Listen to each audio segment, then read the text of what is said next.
So we're going to talk about creativity on the internet, something that is very rare. And I have some extremely important, attractive, and far smarter than me panelists that are going to come out. They actually ranked us in order of attractiveness up here on the on the board. we'll see if the order changes, right? Vivian Labaton is the co-founder and co-executive director of Make It Work, a national campaign to advance the economic security of women and families. Hello. Hello. Hello. You get the wonderful opportunity to just stand here while I talk more about. Oh God. Vivian has been a leader for that. and a strategist in progressive philanthropy, and advocacy campaigns for 20 years. She started her career working with Gloria Steinem, which is essentially awesome. So I'm proud of you. She is awesome. Eric Ashe. Wow. The reveal. The shortest and the least attractive, apparently. I can live with that. I can live with that. Eric is the chief marketing advisor. Yeah. Love. I own it. It's all good. We'll be here all week, folks. And that's it. Eric is the chief marketing advisor for the Truth Initiative. He previously tried to make his rock band go worldwide, and he even attempted to become a professional soccer player, endeavors that resulted in chronic hamstring pulls and continuous jet lag. He's currently able to focus his energy on one mission, to produce efficiencies within one team and make worldwide headlines through life-saving messaging. Do you have that like tattooed somewhere that's like on your body? Jazz hands now, right? Pretty big. That's fantastic. Okay, so I think we sit down here. Is this milk? It's actually. I think you should just crack jokes all morning instead. Wouldn't that be a weird like green room request? You guys know like when Mariah Carey and stuff, there's like all these pop stars and divas have green room requests, right? And it's like water chilled to this temperature and only yellow Skittles. Wouldn't that be weird if it was like a carton of warm milk is what I want for my green room requests. So this is really exciting. Both of you two are pretty much incredibly successful at taking advocacy issues and bringing them to a younger audience, right? To a group of people that we know functionally as millennials, people born within the years 1980 to the year 2000. It's kind of what you functionally call a millennial. However, those people have never, ever, ever in history owed y'all a click less, right? Like you've never had to fight harder to get a click. Because there are so many opportunities for people to be distracted and so many things that are attention draws away from the really important issues that you're trying to discuss. So tell me, how the hell do you get a millennial to pay attention? Go ahead. Good question. It's something we talk about and think about a lot and Make It Work. A lot of our thinking has to do with what is going to be entertaining and engaging for people. As you said, there's tons of competition for people's time and attention. And so oftentimes we start, we'll think, should we do this or this? And then we kind of pull back and say, well, let's look at our own media diet. What are the things that we like to do online when we're not working? Or what are our friends sharing and posting? And that, kind of gives a lot of good indicators around like what are people engaging with, what are people thinking about, what kind of tone should we be using. Before we launched our campaign, we knew that we didn't sound like an overly earnest traditional nonprofit advocacy campaign. And so we spent a lot of time thinking about our tone, our messaging. We worked with a cognitive linguist to develop messages that we then tested in pretty extensive polling to figure out what are the messages that best resonate with our audiences, who is our audience, who are the people that are most likely to be supportive of our issues, in terms of age, race, gender, other demographics, who are the people that we're going to be most likely to be able to kind of engage and move to action over time. We also, experimented a lot, frankly. When we first launched a lot of our social media, you know, it was fine, it was good, but it was not standing out in the way that we wanted it to. So then we, you know, worked with someone who is a writer for The Onion and a curator at Upworthy. You know, not someone who's ever, you know, worked with nonprofits in the past, to help us really kind of craft and hone our kind of social media voice. And that was a game changer for us in terms of people starting to engage with our content in different ways. You work with a writer for The Onion? I do. Did that person create Onion Joe Biden? I didn't ask. I'll have to ask him. Onion Joe Biden is my hero. But we won't go down that dark path. Not on this panel anyway. Eric, what is okay, so it's all well and good to try to get this audience and have them click and watch and captivate them. What does a unit of success measurement mean, right? Like, in your industry, how do you deem it a success? How do you know scientifically this worked, this did not? Good question. For those of you that don't know, we focus exclusively on trying to curtail teen smoking. So we call that sort of initiation. And so we start from the vantage point, and agree with Vivian that our reality is there's not a youth or young adult in America right now sitting on the edge of their bed saying, God, my life would just be complete if truth would give me a prevention message not to smoke, right? That's not our reality. We are flat-footed, and I think for us to be competitive, we have to realize that no one cares about our issue as much as we do. And we do have advocates in the field. We do have those who are our mouthpiece for the issue. It's a very small percentage of the audience, but we have to take the position that people don't care. I don't have permission. I am an uninvited guest, to quote Roy Spence at GSD&M in Austin. My brand and my issue is an uninvited guest, and my goal is to make it an invited guest. And so one way we do that is really we use entertainment as a pathway in. I have to give the audience something for engaging with me. And so the success, as that ladders back to success, one of the things that we have been very conscious about, and we arguably are in the public health arena. If you look at public health campaigns traditionally, it's very directive for good reason. There's something we want you to do as a public health entity. Go get tested, practice safe sex, use a condom, go get inoculated with your shots. Go do this, don't litter. For us to say that about smoking would imply that the decision to smoke is a very linear and a logical pathway. But the reality is people don't smoke based on a logical decision, right? Because if it were based on the merit of the argument, I would win every time. A third of the people that try smoking are going to die from it. 95% of adult smokers start before the age of 22, 23. 85 to 90% of lung cancer is caused by smoking.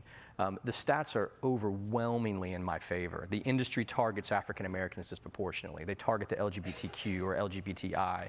They target women. They target kids.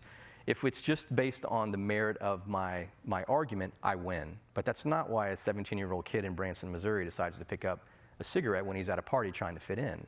There's power in the cigarette. There's power in that self-identification, and I have to do battle there. So how that ladders up to success, ultimately it's a long walk, because I don't know when an individual is going to be susceptible, right? So I'm looking at standing on that fence between the ages of 15 and 21, and what I'm calling sort of like having that ongoing conversation with the individual to, over time, continue to persuade them to come to this side of the camp. So not to get too granular, but we have a longitudinal cohort of about 14,000 kids that we're following over a 3 to 4 year period. And ultimately we go in and we do a sampling baseline. What are their attitudes and beliefs about tobacco? And we focus on certain attitudes that we know are linked to the behavior that I want to create, which is not initiating. And then over time, what I'm doing is I'm hammering on those attitudes and beliefs over time. And as we're following that panel over this cohort over the years, I go in and get sort of a convenient sample to understand affinity for the brand, recall of the ad, do they understand what's going on? I'm watching my engagement numbers. Are they watching the videos? Are they engaging with me? Am I growing my user base? Because those are all indicators that I'm pushing the attitudes in the right direction. I'm not proven that I'm victorious for 3 years. And so it's a long-term play. This isn't something that I say Tuesday, get out the vote, and people either vote or they don't. We have to engage with the consumer over time, which ultimately will lead to, when we show the work, why we've taken the approach that we do, which is I have to entertain you to get you to engage with me. Because again, smoking's bad, got it, check, next. And so that's how we continue to make ourselves relevant is the challenge, but that's sort of at a really macro level, how we think about success ultimately long term. Fantastic. Let's do a quick poll here of the room. Raise your hand if you would prefer. Raise your hand if you would prefer, instead of listening to me any further, to watch Eric's cat videos. That's very hurtful. It's very hurtful, all of you. Real-time marketing right there. We barely knew each other. Want me to go into that? You're good folks. Yeah. They're honest, yes. Yeah, absolutely. I mean, we have, both of our panelists have brought content here that they deem as, fairly successful as far as your metrics of success. And I think we're going to watch some of it. Yeah, so just a real quick setup. Part of the challenge for us, again, when you think about our target audience is 15 to 21-year-olds. So having a conversation about your mortality with a 15 to 21-year-old is, if not impossible, extremely difficult, right? Cancer is something I'm going to get, and for the most part, they're right, way down the road. So for us, the challenge has always been, how do I take this very heavy, weighty issue and show you the consequences today in a very relevant way? My wake up in the middle of the night fear is that I'm not going to be relevant. And so our charge as a brand is, how are we on point with culture? How are we relevant? We also measure our brand to find out, like, where do we stack up against other brands that are doing good, for-profit brands? Where do we stack up in the consumer's mind with people like Tom's and Warby Parker and Target? And we are very cognizant on how we are shaping and cultivating our brand and the power that affinity has with the decisions consumers are making. So for us, how do I make smoking relevant? Well, we stumbled on this fact that if you have a pet in your house and you smoke, your pet is twice as likely to get cancer from secondhand smoke. And so when you look at the millennial cohort, 60% of them live in a household where there's a pet. Another 40% claim they're going to add a pet to that household in the future. And so you may not be as worried about smoking yourself, but when you're talking about your cat or your dog and cutting their life expectancy in half due to the behavior of somebody, either you or your roommate, I have your attention. Now, not everybody has a pet, right? So the challenge for us was, how do we make that relevant to everyone, whether you have a pet in your household or not? And I think you'll see from this first video, we found a way to really look at what is the power of the internet and what is some common ground between everyone in our cohort who, whether you have a pet in your house or not, how can we bring this to life in a really fun and entertaining way? So we'll show you the first video real quick.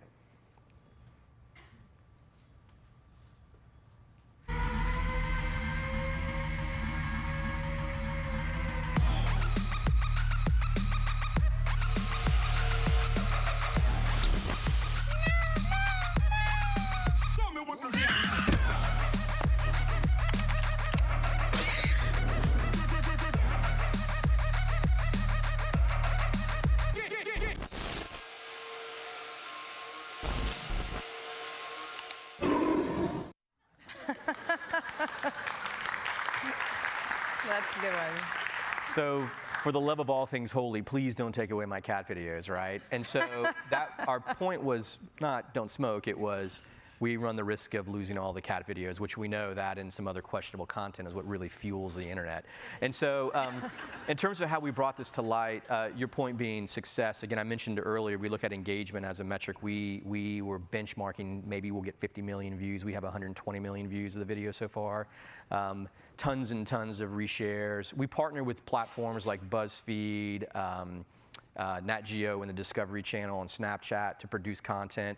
We also worked with cat influencers. So individuals who, it's true, I'm in the wrong business. But individuals who produce these videos, because clearly there's affinity because they have their own following. And so one of the ways we extended the campaign was to work with a gentleman named Aaron's Animals. He did his own take and his own style for his followers on what would happen if we lost the cat video. So I'll just show you the second video real quick.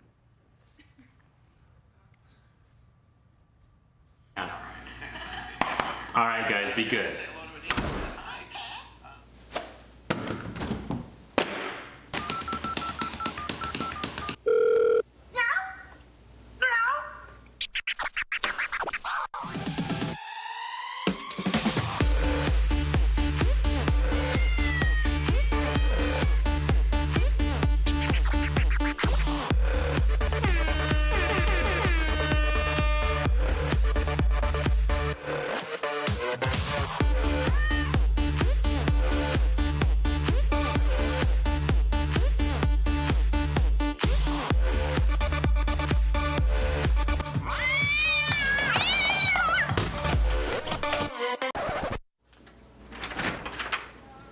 Hey, Mike, what's up? Who is that?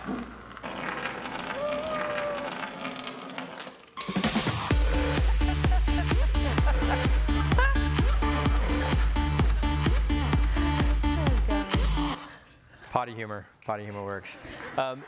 So you can see at the onset, the conversation is about smoking, right? But my pathway in is I'm not telling you don't smoke. We never use that type of language. That's insulting to the audience. It would have a boomerang effect.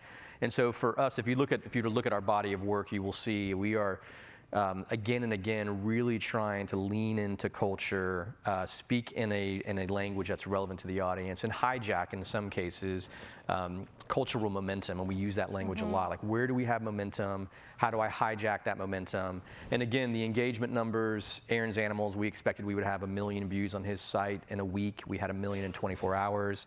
We thought through the course of the campaign we would have around 5 to 6 million views. I think he's somewhere around 15 million views on his site alone just for that video. And so those are all indicators, right? People are engaging with me. Our awareness of our brand is somewhere in the 85 to 90%. Our awareness of any ad is somewhere around 80%. Indicators. We're showing attitude shifts, but ultimately I have to wait a long series of time or a long period of time to show that I actually changed behavior. But our indicators along the way, and we benchmark shares, likes, acquisition. We go very, very, very, very deep to ensure that the campaign is hitting on all cylinders. So hopefully that illustration does a better job of my poor explanation of our strategy. Those were great.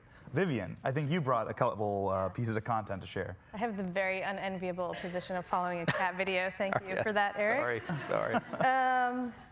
Yeah, well, why don't we, I'll just take a second to talk about Make It Work. So Make It Work is a national advocacy campaign that's focused on getting issues like equal pay, paid family leave, affordable childcare front and center in the run-up to this election cycle. And a lot of those issues, to Eric's point, if you read the data and read the stats, they are compelling to people who care about those issues, but they're not going to kind of win the internet in terms of what people are clicking on and sharing. And so we've thought a lot about how to kind of bring these issues to audiences and make them compelling. So I'll show 2 quick videos and then talk a little bit more about them. Beautiful.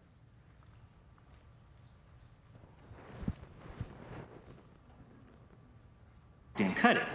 So we tried lunch pooling, drink pooling, shoe pooling, phone pooling. We pretty much pulled everything, but no dice. Still too expensive. But we found a better way to afford childcare, and it's actually bringing our families closer together. And the boss is none the wiser.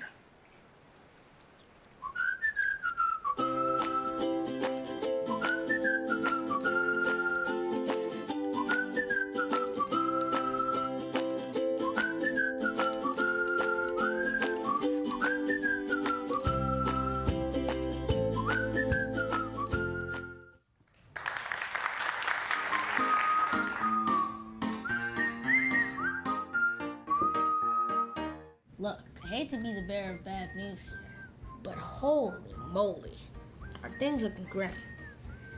The average cost of childcare is already $11,000 per child per year, so we need to jump in the game quick.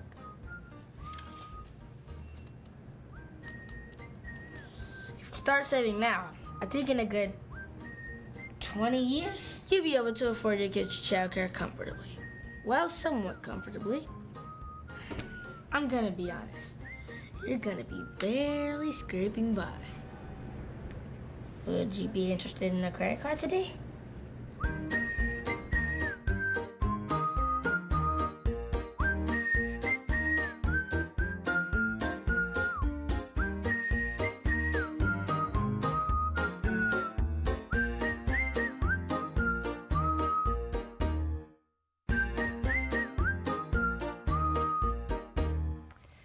So My life would have been amazing if I had a credit card at that age. That was not supposed to be the takeaway of that video, though. Oh my God. I've missed the point entirely, haven't I? So we kind of started there with the premise, people hear the stat a lot that childcare costs more than in-state college tuition in a majority of states. And that's a crazy stat, but we needed to bring it to life in a different way. So we kind of took that and followed it to its natural conclusion, like, okay, well then what if kids had to start saving for their childcare, their future childcare, for their future unborn children, the way that families start saving for college. So that was the point of the second video. The first one was, parents often talk about how difficult it is to afford childcare. So what happens when it becomes so unaffordable that parents have to start bringing their kids to work, kind of thing.